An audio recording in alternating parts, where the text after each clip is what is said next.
नमस्कार दोस्तों, analyser app में आपका स्वागत है। अभिनंदन स्वीकार कीजिए। दोस्तों, कल हम चंद्रमा के पर्यायवाची पे डिस्कस कर रहे थे और ट्रिक के साथ याद कर लिए चंद्रमा के सभी पर्यायवाची शब्दों को।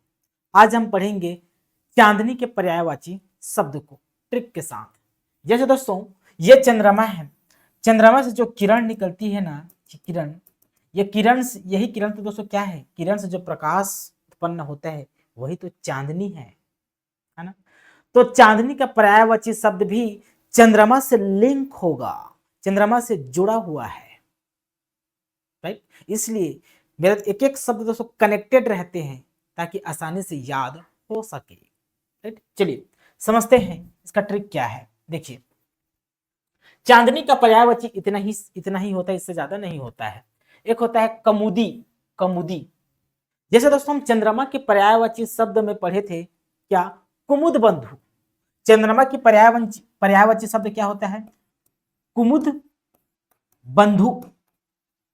मतलब कुमुद मतलब रात्रि की कमल होता है, रात्रि कमल। रात्रि कमल को कुमुद कहते हैं। तो जो जो रात में खिलता है, मतलब चंद्रमा के साथ खिलता है, इसलिए दोनों बहन भाई भाई हो गए। तो कुमुद बंधु मतलब चंद्रमा, और चंद्रमा के किरण के साथ जो खिलता है, चंद्रमा के किरण के साथ जो खिलता है वही तो कमुदी कहलाएगा। तो रात्रि के कमल कमुदी, कमुदी अर्थात चांदनी को भी क्या कहा जाएगा, कमुदी कहा जाएगा। कुमुद कला, कुमुद कला कहा जाता है। चांदनी में जो कमल खिलता है उसी को कुमुद कला, मतलब चांदनी में जो कलाएं दिखाती है, जो कुमुद कलाएं दिखाती है उसी को दोस्तों कुमुद कला कहा जाता है। कुमुद कला चांदनी को, ठीक। चंद्र मरीचि, चांदनी को चंद्र मरीचि भी कहा जाता है। अब ये चंद्र मरीचि को समझने के लिए दोस्तों एक कंसेप्ट है, उस कंसेप्ट को हम समझ लेते हैं। क्या कंसेप्ट है, देखिए। कंसेप्ट 1, एक होता है मरीचि। इस मरीचि में छोटी ई की मात्रा है, इस मरीचि में बड़ी ई की मात्रा है, यह होता है मारिच।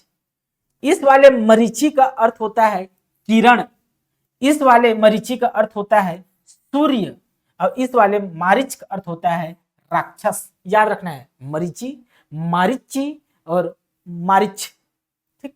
चलिए अब आते हैं हमारे इधर। यहां लिखा हुआ है चंद्र मरीचि। इस मरीचि का अर्थ क्या है दोस्तों, तो किरण होता है, किरण। तो चंद्र की किरण, चंद्र की किरण चांदनी, तो चंद्र मरीचि चांदनी को कहा जाता है, राइट।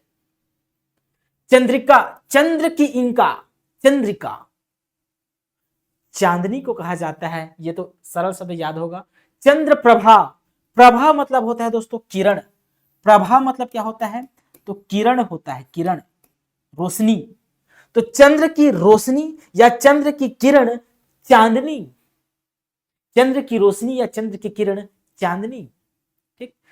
चंदनिया, चंदनिया सरल शब्द है, चंदनिया चांदनी की क्या है, पर्यायवाची शब्द है।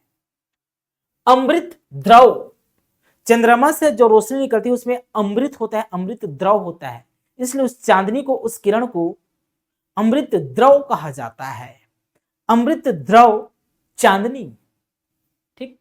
उजियारी, चांदनी क्या करती है, उजियारी करती है, इसलिए चांदनी को उजियारी भी कहा जाता है। ज्योत्सना, ज्योत्सना का दोस्तों आपका क्या पूछा जाता है, वर्तनी पूछा जाता है कि ज्योत्सना का वर्तनी क्या है। तो ज्योत्सना में जो होता है, आधा ता होता है, आधा सा होता है और ना होता है, तो ये ज्योत्सना। ज्योत्सना चांदनी की पर्यायवाची है जो कि तत्सम शब्द है। और इस ज्योत्सना का तद्भव शब्द होता है जोन्हया। तो ज्योत्सना और जोन्हया चांदनी की पर्यायवाची शब्द है, राइट। यही जोन्हया का बिगड़ा रूप क्या हो जाता है, तो जुन्हाई हो जाता है। जुन्हाई और जोन्ह, जुन्हाई और जोन्ह, ये जुन्हया का बिगड़ा हुआ रूप है। तो ज्योत्सना, जुन्हया, जुन्हाई, जोन्ह, ये सब के सब चांदनी की पर्यायवाची शब्द हैं, ठीक है जी। फिर दोस्तों आशा करता हूं दोस्तों यह टेक्निक आपको समझ में आया होगा। यहाँ पर मैं ये सिखाने का प्रयास कर रहा हूँ कोई शब्द, किसी भी शब्द की पर्यायवाची, पर्यायवाची शब्द की उत्पत्ति कैसे होता है, किस वजह से उसका पर्यायवाची शब्द बन जाता है, जिसको हम समझे, यही हमारा ट्रिक है दोस्तों। आशा करता हूँ याद हो गया होगा। कल फिर मिलेंगे दोस्तों एक रात्रि शब्द के साथ। रात्रि के सभी पर्यायवाची शब्दों को एक ट्रिक के माध्यम से याद कर लेंगे। अभी के लिए बहुत बहुत धन्यवाद। Thank you.